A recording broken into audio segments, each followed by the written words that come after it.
미국 중앙은행인 연방준비제도가 0.5%포인트 빅컷 금리 인하를 단행했습니다.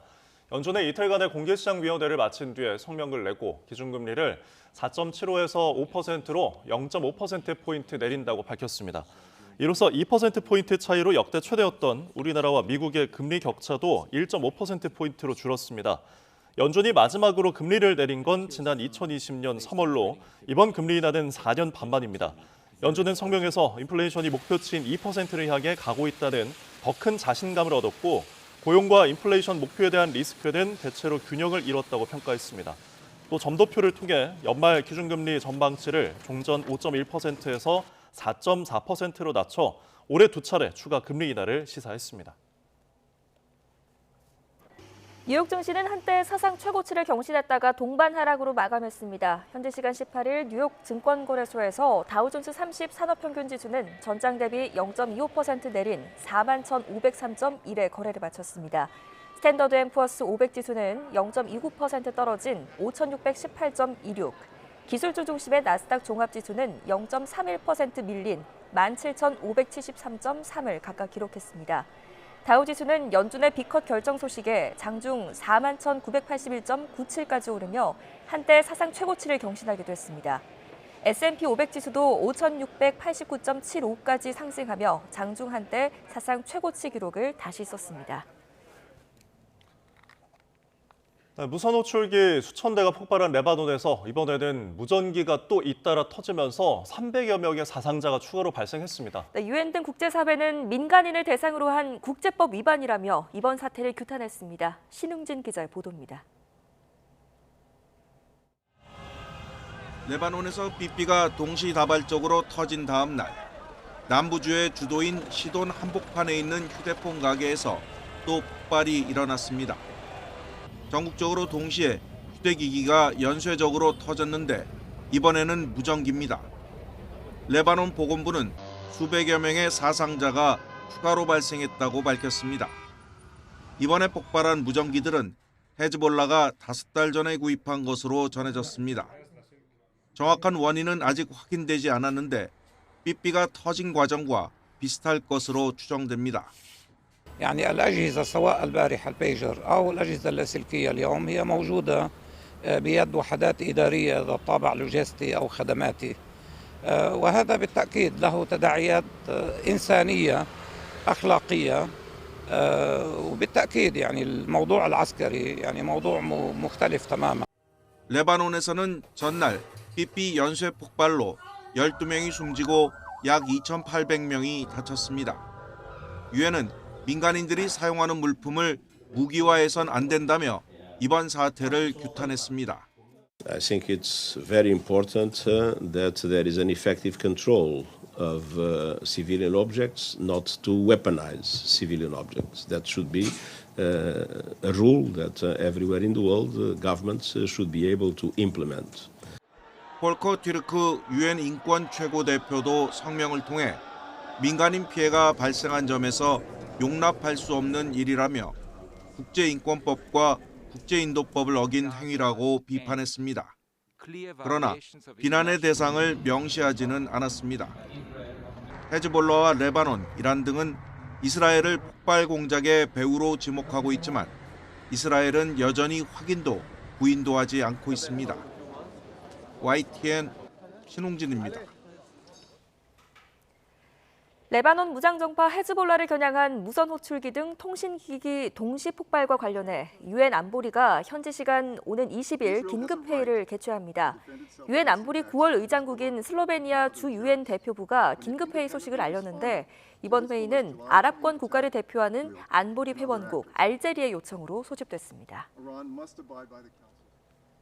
우크라이나가 러시아 본토 군용 창고에 대규모 드론 공습을 감행했습니다. 우크라이나 측은 창고에 있던 북한산 미사일을 포함해 무기가 모두 파괴됐다고 밝혔는데 러시아는 방공망이 제대로 작동했다고 주장했습니다. 이경아 기자입니다.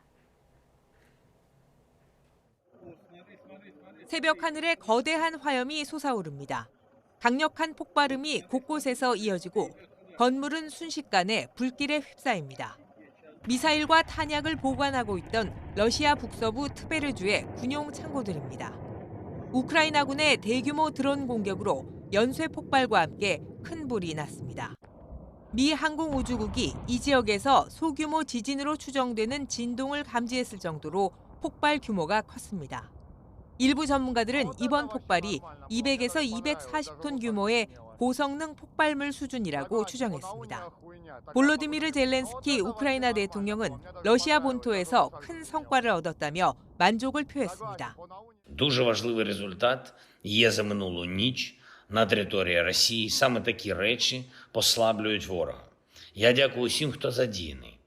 우크라이나 보안당국 관계자는 이번 공격으로 이스칸데르 등 창고 안에 있던 미사일과 탄약을 모두 파괴했다고 밝혔습니다. 보안당국은 이 창고 안에 북한의 단거리 탄도미사일도 있었다고 전했습니다. 러시아 측은 드론 공습 사실은 인정하면서도 방공망이 제대로 작동했다고 강조했습니다. Беспилотные летательные аппараты были сбиты. При падении произошел пожар. Сейчас занимаемся эвакуацией нашего населения, жителей, которые находятся, поддержанием общественного порядка. 러시아군은 우크라이나 드론 50여 대를 격추했다고 발표했지만 이 지역은 빠져 있었습니다. 러시아 본토 내 군용 창고가 이런 대규모 드론 공습에 노출된 원인을 놓고 논란도 이어지고 있습니다. 현지 당국은 주민들이 대피해 부상자만 일부 나왔다고 발표했습니다. YTN 이경아입니다. 네, 오늘 국회 본회의가 예정된 가운데 더불어민주당 등 야당은 김건희 여사 특검법과 최상병 특검법, 지역화폐법 개정안을 상정해 처리한다는 계획입니다. 국민의힘은 여야가 애초 오는 26일 본회의를 열기로 합의한 만큼 오늘의 본회의는 인정할 수 없다며 무제한 토론, 필리버스터와 회의장 불참 등 대응 방안을 검토하고 있습니다. 윤석열 대통령이 오늘부터 2박 4일간의 일정으로 체코를 공식 방문합니다. 윤 대통령은 부인 김건희 여사와 함께 오늘 출국해서 체코의 수도 프라하에 도착할 예정입니다. 현지 시각 19일 윤 대통령은 공식 환영식을 시작으로 페르트 파벨 체코 대통령과의 회담과 공동 기자회견, 또 공식 만찬 등의 일정을 소화합니다. 대통령실은 이번 방문을 통해 원전 사업 수주가 확정될 수 있도록 적극적인 세일즈 외교를 펼칠 것이라고 밝혔습니다. 또 원전 동맹을 비롯해 다수의 MOU와 무역 투자 촉진 프레임워크를 체결하는 등 다양한 분야에서 양국의 협력을 한 차원 더 끌어올릴 방안을 협의할 것이라고 설명했습니다.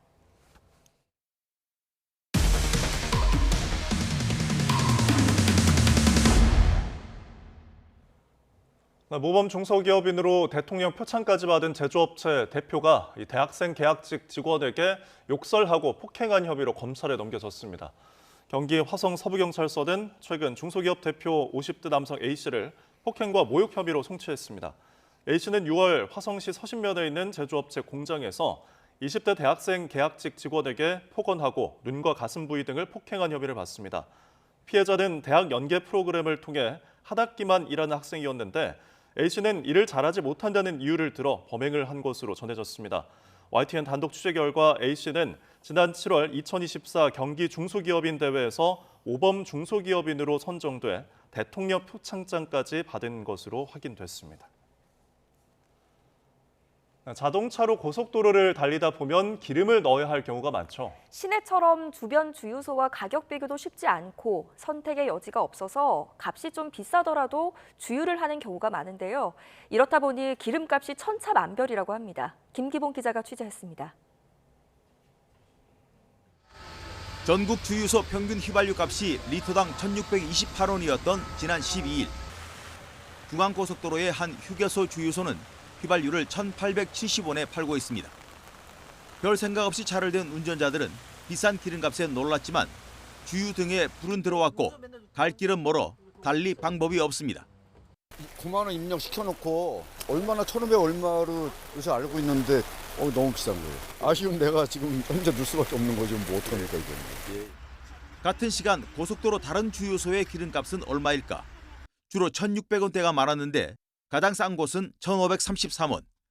리터당 337원 차이로 중형 승용차 기름통을 가득 채울 경우 23,000원 넘는 가격 차가 납니다.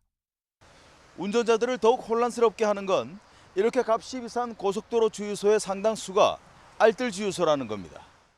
지난 12일 현재 값이 비싼 고속도로 주유소를 봤더니 가장 비싼 3곳을 포함해 10곳 중 5곳이 엑스오일 간판을 단 알뜰 주유소입니다. 고속도로 알뜰 주유소는 도로공사와 계약을 맺고 도로공사가 동일가의 기름을 공급하지만 소비자 가격을 직접 규제할 수 없는 실정입니다. 저희가 이제 직접적으로 가격 통제하기는 어렵지만 이제 평가를 통해서 그리고 고객들의 민원이라든가 이런 불편이 계속 가중될 경우에는 계약상의 제재 조치를 통해서 불이익을 주고 있는 상황입니다. 경영평가 점수로 간접 제재를 할 수는 있지만 업주가 마음먹고 값을 올릴 경우 소비자들의 피해는 불가피합니다. 알뜰 주유소에 간판을 걸고 일반 주유소보다도 더 비싸게 기름을 팔고 있다면 그것은 그 소비자를 완전히 기만하는 행태라고 생각을 합니다. 알뜰 주유소의 취지가 훼손되지 않도록 도로공사는 이를 철저하게 관리, 감독할 의무가 있다고.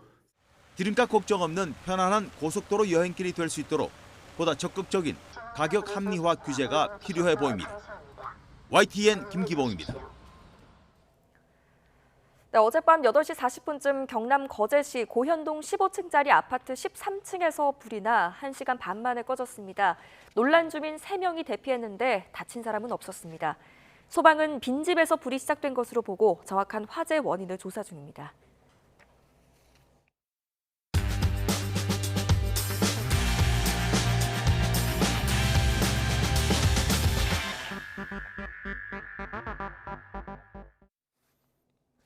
(9월 19일) 목요일 스타트 브리핑 시작합니다. 먼저 국민일보입니다. 다들 명절 연휴 잘 보내셨나요? 이렇게 더운 추석 처음이었죠. 그런데 동시에 손님 지갑과 가게 문이 다 닫힌 추석도 처음이었을 듯합니다. 고물가 때문에 풍성한 명절 분위기를 느끼기 어려웠다는 반응이 많습니다. 지난 16일과 17일 서울의 한 시장을 가보니까 문을 연 점포가 한 자릿수에 불과했습니다. 원래 같으면 떡집과 전집이 복잡거리고 붐볐어야 하는데 거의 다 문을 닫은 겁니다.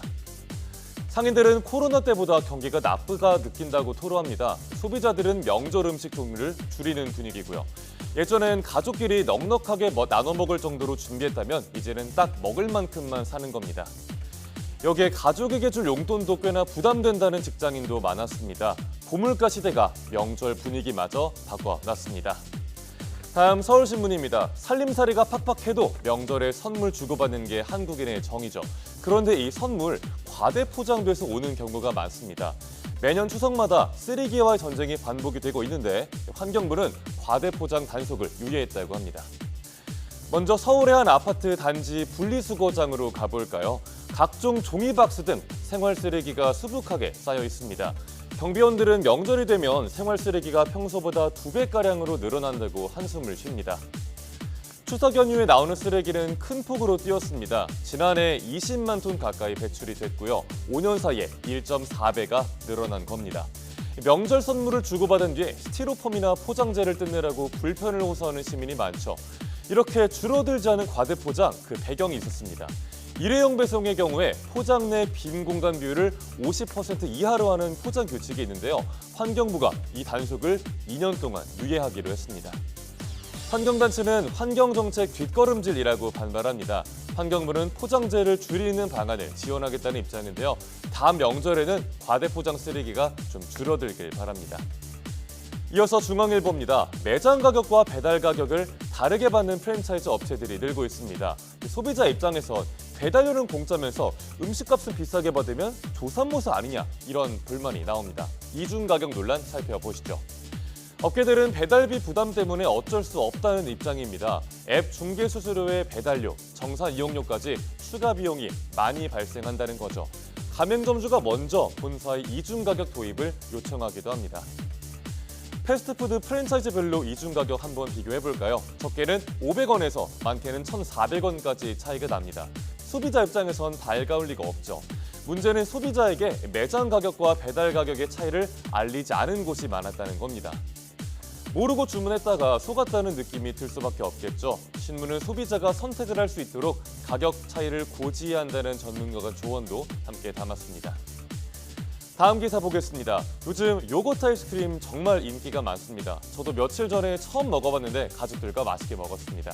작년에는 탕후루가 대세였는데 이번에는 요거트 아이스크림으로 MZ세대 입맛이 그새 또 바뀌었습니다. 요즘 핫한 요거트 아이스크림 전문점의 인기 배경은 나만의 꿀조합 만들기입니다. 좋아하는 연예인의 조합을 팬들이 따라하기도 합니다. 3년 전에 영업을 시작했는데 벌써 전국에 매장이 470곳이 넘습니다. 이 유행 언제까지 갈까요? 확 떠서 유행했다가 진 음식 떠오르는 거 없으신가요? 벌집 아이스크림과 대만 카스텔라, 흑당 버블티의 탕후루까지 폭발적인 인기를 누리다가 유행이 급격하게 식는 현상이 반복이 됐습니다. 길 걸으면 보이던 탕후루 가게는 올해 들어서만 397곳이 후루룩 문을 닫았습니다. 내년 이맘때쯤엔 어떤 음식이 유행일지 벌써 궁금한데요. 빠르게 바뀌는 식품 트렌드에 업계는 기존 스테디셀러를 변형해서 대응하기도 한다고 신문은 전하고 있습니다. 마지막 내용 보겠습니다. 충무로의 흥행사를 상징했던 대한극장이 66년 역사의 막을 내렸습니다. 한국 영화 메카로 통했던 충무로 극장 시대도 역사의 뒤안길로 저물게 됐습니다. 영화 올드팬들이라면 꼭 가봤을 곳이죠. 데이트 장소, 또 나들이 장소로 인기였습니다. 국내 최초 70mm 초대형 스크린 시대를 연 곳이었고요. 할리우드 대작 개봉의 성지였습니다. 하지만 코로나를 거치면서 적자가 쌓였고 결국 예정보다 일찍 폐관하게 됐습니다. 시민들은 여기에서 배너를 본 게 추억으로 생생하다, 첫 데이트 장소였는데 문을 닫는다니 아쉽다는 반응입니다. 대한극장은 공연장으로 리모델링해서 내년에 다시 개장할 계획입니다. 전국적으로 단관 시절 극장은 이제 거의 남아있지 않은데요. 한국 영화 성지로 통했던 충무로 시대 역사 뒤안길로 저물게 됐습니다. 9월 19일 아침 신문 살펴봤습니다. 지금까지 스타TV 브리핑이었습니다.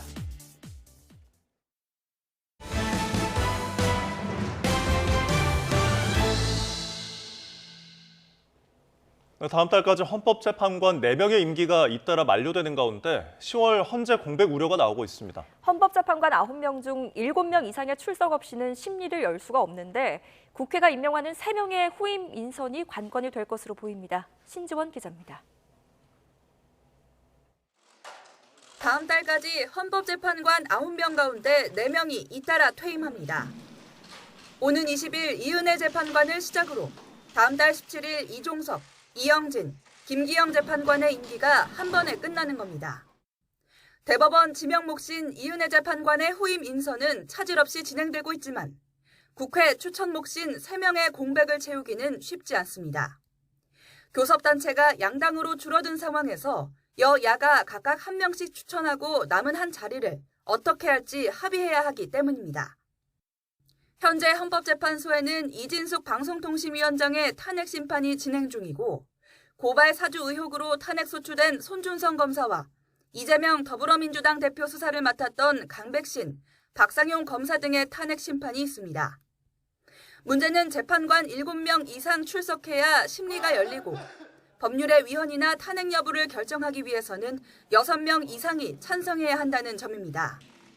그만큼 정족수에 결정적인 영향을 미칠 후임 재판관 선출에 치열한 대립이 예상됩니다. 헌법재판소의 주요 사건이 산적한 가운데 국회가 후임 인선 합의에 이르지 못할 경우 10월부터는 사실상 평의도 열지 못하게 되는 헌재 마비가 우려되고 있습니다. YTN 신지원입니다.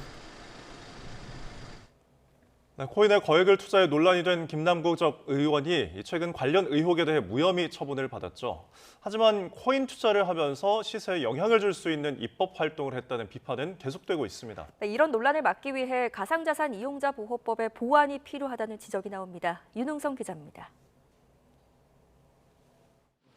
거액의 코인 투자로 논란이 됐던 김남국 전 의원은 가상자산 업체의 미공개 정보 이용이나 입법 로비 등 각종 코인 관련 의혹에 대해 무혐의 처분을 받았습니다.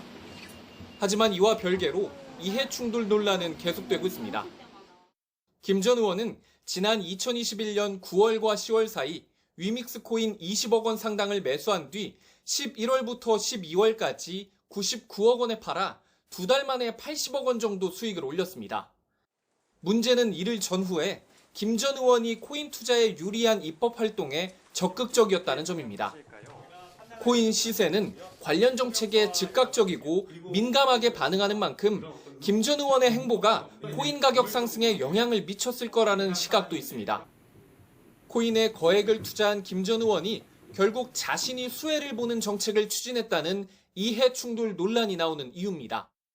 2021년 7월에 가상자산 소득과세 1년 유예 소득법 이 개정안을 발의했거든요. 이것도 이해 충돌입니다. 그리고 2021년 12월에는 게임머니 가상화폐 관련 게임 산업진흥법을 또 공동 발의했고 지난 7월부터 코인 시장의 투명성 확보를 위해 가상자산 이용자 보호법이 시행 중이지만 이런 우려는 여전합니다.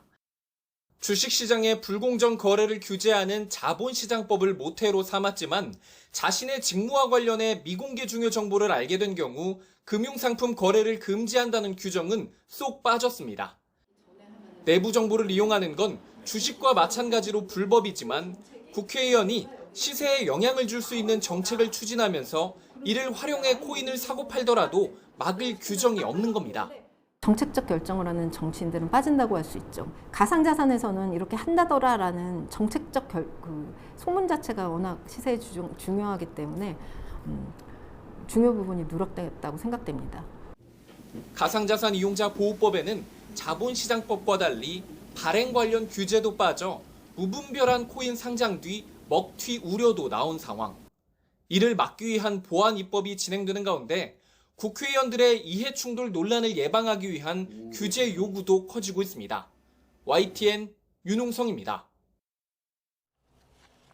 오늘의 경제 일정입니다. 정부가 거시경제금융회의를 열고 미국 연방공개시장위원회 금리 인하에 대한 대응 방안을 논의합니다. 최상목 경제부총리 주재로 한국은행 총재와 금융위원장, 금감원장까지 금융시장들이 모여 우리 경제에 미칠 영향을 논의하고 대응책을 마련합니다.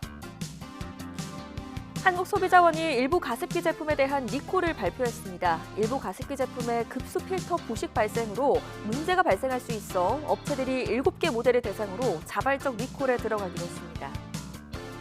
성미령 농림부 장관이 청년 세대 공무원들과 만납니다. 젊은 세대 공직자들과 소통 간담회를 통해 공직사회 혁신에 대해 고민하는 시간을 가질 예정입니다.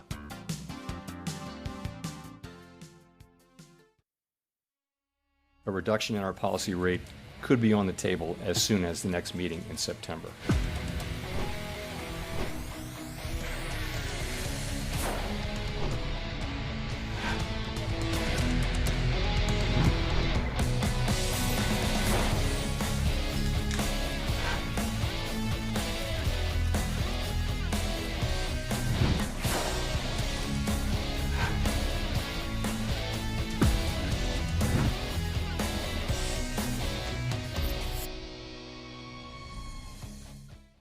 최신 경제 소식을 빠르고 친절하게 전해드립니다. 스타트 경제, 오늘은 이정환 한양대학교 경제금융대학 교수와 함께하겠습니다. 교수님 어서 오십시오. 네, 어서 오십시오. 자, 간밤에 미 연준이 예상대로 기준금리를 내렸습니다. 인하에 폭이 관심이었는데 0.5% 빅컷을 단행을 했네요, 결국에. 예, 사실 지난주만 하더라도 빅컷에 대한 기대감이 그렇게 많지는 않았습니다. 예. 그때만 해도 이제 체계적으로 연준이 금리 내릴 거다라는 의견들이 많으면서 0.25%포인트, 그러니까 뭐 베이비컷이라고 우리나라 사람들은 부르는데 네. 그 정도로 단행하지 않을까라는 확률이 한 3분의 2 정도 됐거든요. 근데 이제 연준의 여러 인사들이 이제 지난주에 좀 나오면서 어떻게 보자면 지금 밸런스가 좀 많이 깨져 있다. 밸런스가 많이 깨져 있다는 얘기는 어떤 거냐면 인플레이션하고 고용이 연준이 목표로 하는 두 가지 타겟인데 이것을 같이 지키려고 하면은 금리가 조금 중립금리라고 할 수 있는 미국의 균형금리에서 너무 높은 게 아니냐는 의견들이 나오기 시작하고 예. 그다음 칼럼들이 실리면서 사실 어제쯤 되면은 어떻게 보자면 금리 빅컷을 단행할 확률이 더 어떻게 보면 3분의 2까지 올라가면서 더 높아졌다라고 보시면 될 것 같고 그 시장의 기대대로 어떻게 보자면 연준이 의사결정을 했다라고 일단은 말씀드릴 수 있을 것 같습니다. 그리고 그 배경에는 아무래도 고용 지표에 대한 악화가 가장 크다라고 보시면 될 것 같거든요. 아무래도 실업률 지표가 지금 한 4.2% 정도로서 뭐 미국 역사상 어떤 수치로 보면은 그렇게 높은 수치는 아니지만 예. 올해 초 한 뭐 3.5%대에 비하면 굉장히 많이 올라갔거든요. 그런 이야기는 어떤 거냐면 경기가 조금 하락하고 있다. 아무래도 이제 이 속도란 게 중요한데 그 실업률이 빨리 늘어나는 것이 경기 하강을 조금 하강에 대한 우려가 커지는 게 아니냐라는 의견들도 나오고 있고요. 그다음에 이제 고용 증가폭 같은 것들이 예상보다 조금 덜 나오기 시작하면서 시장의 전망치들이 있는데 이것을 하회하기 시작하죠. 하회하기 시작한다는 이야기는 어떤 거냐면 고용 지표들에서 예상보다 조금 빨리 떨어지는 것이 아니냐라는 우려들이 많이 나오기 시작하면서 이것이 이제 고금리가 너무 길어지다 보니까 예. 이런 부작용이 나타나기 시작하고 이 부작용을 선제적으로 연준이 좀 해결해야 되는 것이 아니냐. 인플레이션은 비교적 안정적으로 잡혀가고 있다라고 뭐 자신을 하고 있는 상태이기 때문에 고용에 좀 더 집중하는 어떤 금리 정책을 결정했다라고 아마 이해하시면 될 것 같습니다. 네. 연준이 금리 인하를 발표하면서 점도표도 함께 내놨는데 보니까 연말 기준금리 전망치를 4.4%로 낮췄더라고요. 그러다 보니 올해 안에 추가 금리 인하도 시사했더라고요. 사실 이제 올해 FOMC가 11월하고 12월 두 번이 남아 있습니다. 네. 지금 이 예측대로 간다라고 하면은 지금 기준금리가 5.5% 상단이 5.5%에서 5.0%로 줄었기 때문에 한 두 번 정도는 더 인하할 수 있다. 0.25% 하락이 한 두 번 정도 있을 수 있다라고 아마 보시면 될 것 같고요. 그래서 이제 시장에서 예측하는 가장 일반적인 시나리오로 보면은 11월에 한 번, 12월에 한 번 더 해서 내리지 않을까라고 예측을 하고 있습니다. 네. 그리고 이런 금리 인하 경향이 내년까지 이어질 거, 내년까지 스테디 굉장히 안정적으로 이루어질 거라는 전망치를 또 내놨거든요. 내년에는 이제 3.4% 정도 이렇게 예측을 하면서 내년 연말을 말씀드리는 건데 내년에도 분기별로 한 0.25%포인트 내리는 것을 계속하지 않을까라는 의견들이 나오고 있습니다. 그만큼 지금 연준의 어떻게 보면 연준의 그 성명서라 그러죠. 성명서에도 이야기가 나왔는데 인플레이션에 대한 확신이 굉장히 커졌다. 인플레이션 잡을 수 있다는 확신이 굉장히 커지고 있고 우리가 목표로 해야 되는 것은 고용과 어떠한 인플레이션의 밸런스, 균형 잡힌 어떠한 정책이 펼쳐져야 된다는 이런 견해들이 발생하면서 결국은 이러한 미래의 금리 전망치 같은 것들이 기존에 비해서 하향됐다라고 아마 이해하시면 될 것 같습니다. 네. 자, 불확실성 해소에 대해서 어떤 금융시장이 좀 혼란을 볼 것 같았는데 결국에는 지금 증시를 보니까 오르락 내리락을 하더라고요. 사실은 연준이 발표할 때 금리를 비컷을 했다라고 발표할 때는 S&P 500 지수 같은 것들이 한 1% 정도 올랐거든요. 네. 1% 정도 올랐는데 이제 파월 의장의 이야기를 조금 들어보니까 결국은 경기 침체에 대한 우려가 좀 심각한 것이 아니냐. 물론 파월 의장 자체는 지금의 금리 인하란 것이 이제 우리가 흔히 말하는 균형 잡힌 정책이라고 계속 강조를 하고 기존의 추세에서 바뀐 것이 거의 없다라고 강조를 했지만 파월 의장이 가끔 약간 말실수를 하듯이 어떻게 보자면 경기 침체에 대한 코멘트를 약간 했거든요. 경기 하강이라고 이야기하는데 경기 침체라고 이야기하면서 이런 것들 같은데 좀 민감하게 반응하는 것들이 아니냐라는 이야기를 할 수가 있겠고요. 결국은 주가를 결정하는 것은 크게 두 가지라고 보시면 될 것 같은데 금리가 낮아지면 낮아질수록 어떤 주식에 대한 수요가 늘면서 주가가 올라가는 경향들이 하나가 있고 두 번째는 이제 경기가 좋아지면 좋아질수록 매출 같은 것들이 올라가면서 수익성이 올라가면서 주가가 좋아지는 이런 경향들이 있는데 오늘만 봐서는 사실은 시장의 이제 금리 인하에 대한 기대감이 다 반영이 됐고 파월 의장의 얘기를 들어보니까 경기 침체에 대한 우려가 조금 반영이 되면서 어떻게 보자면 오히려 주가 하락하는 양상. 처음에는 올랐지만 잘 이야기를 들어보니까 우리가 금리 인하로서 얻는 어떤 주가의 상승보다는 경기 침체에 대한 우려가 더 심각하다고 생각을 해서 주가 약간 약보합을 보이면서 마감을 했다라고 아마 이해하시면 될 것 같습니다. 네. 이번 금리 인하가 경기 침체 우려에 선제 대응한 것이다라는 분석을 내놔주셨는데 이번 금리 인하 그렇다면 결국 이 미국 경제에 어떤 영향을 좀 미치게 될까요? 사실 이제 지표만 보면은 미국 경제가 지금 침체로 들어갔다라고 혹은 하강기로 빠르게 들어가고 있다라고 예측하기는 좀 어렵습니다. 왜냐하면 기업들의 그 이익 마진이라고 보통 이야기하는 수익성 같은 것들이 지표가 나쁘지 않고 있고요. 매출 같은 것도 꾸준히 증가함으로써 결국 경기 침체로 가는 것은 아직은 시기상조인 것 같다. 그리고 경제 성장률 전망치 자체도 약간 내리긴 했는데 2.0%대로 그래 안정적인 수준이긴 하거든요. 근데 이제 아무래도 내년에 어떻게 될 것이냐, 그러니까 올해는 2.5%인데 내년에 어떻게 될 것이냐 이런 것에 대해서 선제적으로 반응을 하고 있다라고 보시면 될 것 같고요. 이제 이것이 우려를 부식시킬 수 있을 것이냐 이게 사실 질문이었는데 이건 조금 아마 지켜봐야 될 이런 사안인 것 같긴 하다라고 아마 보시면 될 것 같습니다. 근데 이제 전반적으로 지금 지표 자체가 나빠지진 않아 있고 그러니까 수익성이라든지 매출의 성장세라든지 GDP 성장률이 물론 이제 과거 예측치보다는 좀 낮긴 하지만 지표 자체가 크게 나빠지지 않고 있고 선제적으로 금리를 내리고 있고 조금 더 빨리 낼 수 있는 이런 환경들이 조성이 되어 있기 때문에 아무래도 경기 침체로 그러니까 경기가 급격하게 나빠지는 상황 같은 것들은 좀 확률상 적지 않나. 그래서 많은 전문가들이 내년에 올해보다는 경기가 나빠지긴 하겠지만 경기 침체라는 리세션이 와서 어떻게 보면 실업률이 급격하게 늘고 이런 상황들은 좀 벌어지지 않을 것이라고 많이 예측을 하고 있는 것이 사실이다라고 보시면 될 것 같습니다. 네. 결국은 이제 연준이 4년 반 만에 금리 인하를 단행을 했고 그리고 나서 여러 변수로 또 꼽히는 것들이 달러화 가치라든지 혹은 국채 금리 같은 경우에도 많이 신경을 쓰더라고요. 이 이유는 또 어디에 있을까요?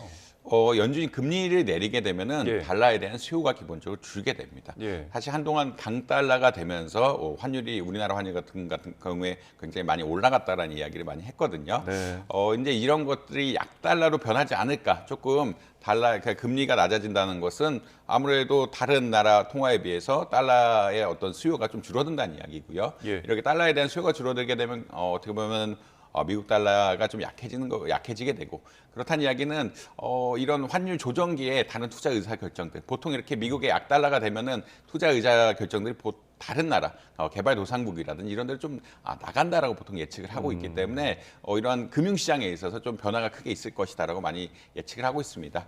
그렇다는 이야기는 어떤 거냐면 이 금리 차이의 어떤 변화, 이런 금리 정책의 변화가 달러 어떤 환율의 변화를 이어지게 되고, 이것들이 투자 의사 결정, 개발도상국으로 혹은 보통 이제 선진국에서 다른 나라 좀 덜 안전한 자산으로 어떻게 보자면 통화가 이전될 수 있다라는 그런 의견들이 있는 반면에요. 그러니까 이게 사실은 많은 사람들이 예측하는 경로라고 보시면 될 것 같고요. 그럼에도 불구하고 이제 미국 경기가 침체가 되면은 전 세계 경기가 침체가 되고 또 안전한 자산을 찾는 이런 경향성들이 있기 때문에 또 달러가 강해지는 것이 아니냐. 그러니까 사실 이제 역사적으로 봤을 때 기준금리 내렸을 때 이제 달러가 그리 약해지지 않았다라는 의견들이 있으면서 이게 좀 상충되고 있다라고 보시면 될 것 같습니다. 결국은 기준금리란 것이 투자 의사결정에 굉장히 중요한 의사결정이라고 보시면 될 것 같고, 전 세계의 어떠한 자본 흐름에 중요한 의사결정이기 때문에 금리 결정 그리고 미래의 어떤 국채금리 같은 것들이 자본시장에 큰 영향을 미치고 있다. 이게 어떤 영향을 미치지는 좀 지켜봐야 될 사항이다라고 보시면 될 것 같습니다. 알겠습니다. 주요국에서는 지금 고강도 긴축이 사실상 종료됐다 이렇게 봐도 되겠습니까? 사실 이제 미국의 인플레이션 압력이 줄어든다는 얘기는 뭐 전 세계적으로도 이제 인플레이션 압력이 좀 줄어들고 있다라고 보시면 될 것 같고요. 사실 유럽 중앙은행 같은 경우는 이미 기준금리 2번 정도 인하를 하면서 이제 인플레이션 압력이 좀 줄어들고 있고 경기 침체에 대응하겠다라는 의견들을 보이고 있다라고 보시면 될 것 같고요. 사실 뭐 영란은행, 그러니까 영국의 중앙은행이라든지 일본 중앙은행이라든지 이제 기준금리 결정들이 나오고 있는데, 아무래도 이제 연준이 기준금리 많이 내리면서 이런 것들이 특히나 영란은행 같은 경우에 기준금리 하락에 얼마나 영향을 미칠 것인가 사람들이 관심이 좀 많습니다. 왜냐하면 기준금리 크게 내렸다는 이야기는 환율에 대해서 조금 부담이 줄어들었다는 얘기로 볼 수도 있거든요. 아까 아무래도 강달러가 문제가 됐는데 미국의 기준금리 내리면서 좀 자국의 화폐 가치를 보호할 수 있는 역량이 되고, 그렇다는 이야기는 자국 내의 어떤 상황에 맞춰서 기준금리 정책을 필 수 있는 이런 환경이 조성이 되어 있기 때문에 뭐 영란은행 또 유럽중앙은행 뭐 이런 다른 은행들의 결정들이 아마 주요 관심사가 되고 있고, 물론 우리나라 한국은행 역시 이제 기준금리 정책 어떻게 할 것이냐에 대해서 굉장히 관심이 많다라고 아마 보시면 될 것 같습니다. 네, 언급하셨던 것처럼 이제 한국은행 또한 오늘의 결정 때문에 좀 고민이 깊어질 것 같은데, 3.5%로 일단 지금 1.5%포인트 차이잖아요. 금리 인하가 앞으로 있는 금통위에서 좀 단행이 될까요? 사실 그러니까 미국 연준이 비컷을 한 것은 한국이 기준금리를 인하하는 데는 굉장히 좋은 환경을 조성했다고 보시면 될 것 같고요. 아까 말씀드린 것처럼 한국의 우려 중 하나는 외환 시장에 대한 우려였거든요. 근데 이제 달러가 너무 강해지니까 갑자기 외환의 변동성도 커지고 이런 이슈가 생기면서 외환 관리에 대한 문제가 생겼다. 그러니까 외환 관리에 대한 우려가 굉장히 많았다고 보실 수 있는 것 같은데, 미국이 아무래도 기준금리를 크게 낮추면서 어떻게 보자라면 외환시장 관리에 대해서는 좀 부담을 줄였다라고 보시면 될 것 같습니다. 그럼에도 불구하고 한국이 가장 문제가 되는 것은 역시 가계대출 문제죠. 뭐 특히 주식담보대출을 중심으로 해서 8월달에 8조 이상 늘면서 너무 가파르게 늘고 있다 보니까 기준금리 인하하는 데 있어서 부담을 가지고 있다라고 보시면 될 것 같고요. 사실 이러한 주택담보대출만 늘지 않았으면은 많은 전문가들은 10월달에 기준금리 인하를 정상적으로 단행할 것이다라고 예측을 많이 했습니다. 그럼에도 불구하고 이제 너무 5월, 6월, 7월, 8월 거치면서 너무 가계부채가 많이 늘다 보니까 정부가 이제 사실 전방위적 대책을 내고 있어서 9월 달에 좀 줄어들고 있다라는 평가가 있긴 한데, 너무 많이 늘고 있다 보니까 기준금리 인하 시점을 10월이 아니라 11월로 가야 된다는 의견들도 굉장히 많이 나오고 있거든요. 그러니까 이제 우리나라가 이제 걱정해야 될 거는 사실 미국이 비컷을 단행했기 때문에 어떤 외환 시장의 우려보다는 가계대출 중과세라고 보시면 될 것 같고요. 아마 이제 9월 달에 가계대출 중과가 어떻게 되는지, 부동산 가격 상승이 어떻게 되는지가 한국은행의 기준금리 인하의 가장 중요한 지표가 되지 않을까 이렇게 이야기를 드릴 수 있을 것 같습니다. 네, 지켜보겠습니다. 다음 주제로 한번 넘어가 볼게요. 숨은 가격이 논란이 되고 있다 이런 소식이 들려오던데 어떤 내용입니까? 이게 배달 가격이 더 비싸다라는 논의로 보시면 될 것 같고요. 예. 사실 여러분들 앱을 통해서 배달을 하는데 저희가 보는 것은 앱에 적힌 배달 가격이라고 보시면 될 것 같고요. 결국은 뭐 맥도날드 이런 데서 이슈가 계속 많이 나오고 있는데 프랜차이즈를 중심으로 해서 이쪽에서 가게, 흔히 말하는 상점을 직접 방문해서 파는 가격, 살 수 있는 가격하고 앱에 적힌 가격이 다르다. 그러니까 이중 가격이 나타나고 있다라는 그런 것 때문에 사실 좀 소비자를 불편해한다라는 의견들이 많이 나오고 있습니다. 네. 사실 같은 제품을 가서 사면은 훨씬 싸게 살 수 있다는 것은 이런 배달 앱을 쓰는 사람들 입장에서 조금은 이해하기 어려운 이런 상황이 될 수가 있거든요. 그러니까 이것에 대한 불만 같은 것들이 커지고 있고 이 격차 역시 예전에 비해서 지속적으로 늘어나고 있기 때문에 좀 예전에 1,000원 정도 차이가 났던 것이 지금 1,500원 차이가 난다는 등 결국 이 격차 역시 커짐에 따라서 사람들이 실질적으로 이런 것에 대해서 좀 불편함을 가지고 있다. 소비자들이 불만족을 가지고 있다라고 말씀드릴 수 있을 것 같습니다. 네, 배달료가 무료면서 결국은 그게 이제 제품 가격에 녹으니까 조삼모사가 아니냐라는 비판의 측면에 있는데 결국에는 소비자가 이 배달앱에서 결국은 배달이 이 음식이 방문해서 포장하는 것보다 비싸다라는 걸 알지 못하는 상황이잖아요. 그럼 알 거리라든지 선택권도 침해받을 수 있는 상황인데요. 예, 정확하게 맞는 말씀이고요. 사실 저희가 보는 것은 앱에 적힌 가격이고요. 근데 실제 이제 매장 가서 보는 가격하고 이 앱에 적힌 가격이 차이가 나는지를 물론 확인할 수는 있지만 정확하게 가지 않으면 모른다니 사실 굉장히 불편하다고 보시면 될 것 같고. 근데 이런 프랜차이즈 업계에 어떤 논리도 이유는 있습니다. 자기네들이 이렇게 이중 가격을 하지 않으면 매장을 찾아온 사람들에 대해서 베이스라인 가격이 있을 텐데 이 베이스라인 가격을 올려야 된다. 왜냐하면 배달료에 있어서 최근에 배달료 체계가 여러 개 바뀌고 있는데 배달 수수료가 있고 그다음에 결제 수수료라는 것들이 추가적으로 생기면서 좀 문제가 된다라고 이야기하고 있거든요. 네. 지금 무료 배달 정책 때문에 이제 결제 수수료가 약 10%가량, 상품 가격 10%가량 되면서 이것에 대한 가격을 소비자들에 전가하는 구조로 가고 있고 근데 이제 전가를 하지 않으면 어떻게 되느냐? 이 손실들이 상품 가격 전체에 반영이 되면서 매장을 찾아오는 사람들한테 또 손해를 입히는 것이 아니냐. 그러니까 이제 프랜차이즈 업체 입장에서는 매장을 더 중요하게 생각한다라고 이야기하면은 매장 가격을 보존해야 되는 그런 입장들이 있다. 그럼에도 불구하고 이것을 사는 소비자 입장에서는 내가 이제 매장에서 가면 훨씬 싸게 살 수 있는데 배달앱이란 정상적인 채널을 통해서 살 때는 너무 비싸게 파는 것, 특히나 모르는 것에 대해서는 우리가 불만을 가지는 게 당연하다라는 입장이 약간 상충되는 측면이 있다라고 보시면 될 것 같습니다. 네, 알겠습니다. 소비자 입장에서는 안 그래도 물가가 높아서 서러운데 이런 권리라도 좀 잘 보장돼야겠습니다. 마지막 주제입니다. 얼마 전에 전국 금융산업노동조합, 금융노조가 25일 총파업을 추진 중이다 이런 얘기가 나오더라고요. 지금 어떤 얘기입니까 이거? 사실 이제 은행에 관련된 이야기들이 많이 나오고 있는 것 같고요. 은행에 관련된 이야기 중에 가장 핵심적인 사항은 현재 9시에 여는 은행을 9시 반에 열었으면 좋겠다라는 의견들이 나오고 있습니다. 네. 왜냐하면 9시에 열라 그러면 이제 출근 시간이 8시 반이고 8시 반까지 적어도 와야 되고요. 8시 반까지 올라 그러면 아무래도 이제 애들 출근, 그러니까 자녀들의 학교를 가는 거, 출근 아니고 학교 그렇죠. 가는 시간에 같이 이제 식사를 못 한다든지 여러 부담 같은 것들이 생기면서 가족 친화적인 환경이 조성되지 않는다라는 그런 의견들이 나오고 있습니다. 근데 사실 실제로 코로나19 기간에 30분을 줄였거든요. 30분을 줄였기 때문에 이제 이것을 더 줄이는 게 말이 되느냐, 9시 반부터 3시 반까지 하는 게 말이 되느냐라는 이슈가 하나가 있고요. 두 번째로는 이제 4.5일 근무제. 그러니까 이제 원래는 5일 근무를 하는 게 정상인데 흔히 말해서 4.5일 근무제를 통해서 가족 친화 경영을 더 하고 출산율 제고 같은 것들을 해야 된다. 약간 거시적인 논의가 이런 것들이 나오고 있다. 그다음에 마지막은 이제 본사 같은 것들이 그러니까 이전했을 때 이거를 미리 이제 노조와 상의해야 된다는 이런 큰 의견들이 나오고 있다라고 아마 보시면 될 것 같습니다. 네, 결국은 은행권들이 지금 수익도 좋고 오프라인 점포도 줄이는데 시간까지 또 단축하는 게 말이 되냐라는 어떤 논란도 있을 것 같은데요. 사실 은행권 최근 지표를 보면은 은행 금융권, 은행권 수익이 삼성전자라든지 현대차보다 임금 높다라고 많이 나오고 있고요. 이런 것에 따라서 근무 시간 줄이는 게 많이 되냐? 근무 시간을 이동시키는 거는 사실 9시 반에서 4시까지 한다라는 건 사실 납득을 할 수가 있는데 아예 6시간으로 단축하는 것들이 말이 되느냐라는 이야기들이 많이 나오고 있고요. 특히나 최근에 은행의 점포수를 굉장히 많이 줄였죠. 점포수를 많이 줄이고 영업시간도 30분 단축되다 보니까 은행에 점포 방문하신 분들의 좀 불만이 조금 많아지고 있거든요. 아무래도 대기 시간이 길어지다 보니까 이런 불만들이 업체들이 많아지고 있는데 영업시간을 더 줄인다라고 하면은 사실 좀 납득하기 어려운 이런 상황이 될 수도 있다라고 아마 이해하시면 될 것 같습니다.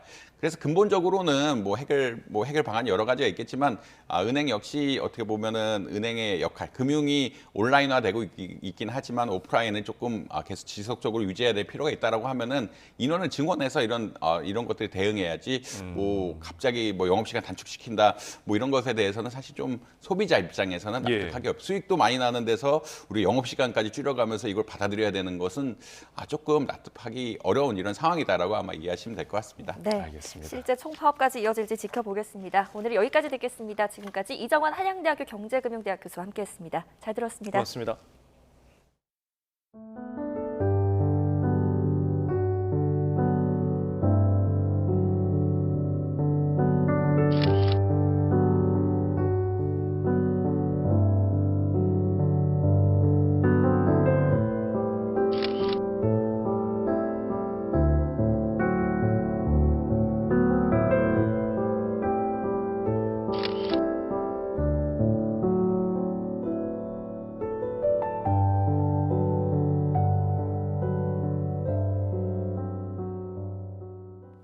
네, 이번엔 출근길 날씨 알아보겠습니다. 네, YTN 야외 스튜디오 연결합니다. 윤수빈 캐스터. 네, 윤수빈입니다. 네, 다시 일상으로 돌아온 오늘 현재 날씨 어떻습니까? 네, 서울은 역대 가장 늦은 폭염경보가 발령 중인 가운데 현재 기온이 25.7도로 밤사이 열대야가 나타났습니다. 낮 동안에도 기온이 33도까지 오르면서 마치 한여름 같은 폭염이 이어지겠습니다. 네, 출근길 안개에도 주의가 필요하다고요? 네, 맞습니다. 현재 강원 산간과 충북을 중심으로 가시거리가 100m 안팎까지 바짝 좁혀져 있습니다. 또 그 밖에 남부지방으로도 안개가 다소 짙게 끼어 있는데요. 출근길 이 지역에 계신 분들은 차간 거리를 넉넉히 두는 등 교통안전에 각별히 유의해 주시기 바랍니다. 지난 밤사이 일부 도심과 해안가를 중심으로 열대야가 나타난 곳이 있습니다. 현재 부산 27.4도, 제주 28.1도, 서울은 25.7도를 보이고 있습니다. 강원 영동을 제외한 전국 대부분 지역에 폭염경보가 발령 중인 가운데 한낮에는 최고 체감온도가 35도 안팎까지 치솟는 곳이 많겠습니다. 오늘 서울의 한낮 기온 33도, 대구 35도, 청주는 무려 36도까지 치솟겠습니다. 오늘 내륙은 대체로 하늘빛만 흐리다가 한때 5에서 많게는 60mm의 소나기가 지나겠습니다. 한편 제주도는 오늘 오전 중에 전남 해안은 오후부터 비가 시작돼 내일은 전국으로 비가 확대하겠는데요. 특히 제주 산간에 최고 250mm 이상, 서울 등 수도권에도 최고 120mm가 넘는 큰 비가 쏟아지겠습니다. 이 비와 함께 이례적인 9월 폭염은 점차 누그러지겠습니다. 내일은 서울 낮 기온이 29도, 모레는 23도까지 내려갈 전망입니다. 오늘 소나기가 내리는 지역에서는 시간당 30mm 안팎의 강한 비가 벼락과 돌풍을 동반하며 쏟아질 수 있겠습니다. 외출 시 작은 우산 하나 꼭 챙겨 나오시고요. 시설물 관리와 안전 사고에도 유의해 주시기 바랍니다. 지금까지 YTN 윤수빈입니다. 이상으로 뉴스타트를 마칩니다. 시청해주셔서 고맙습니다.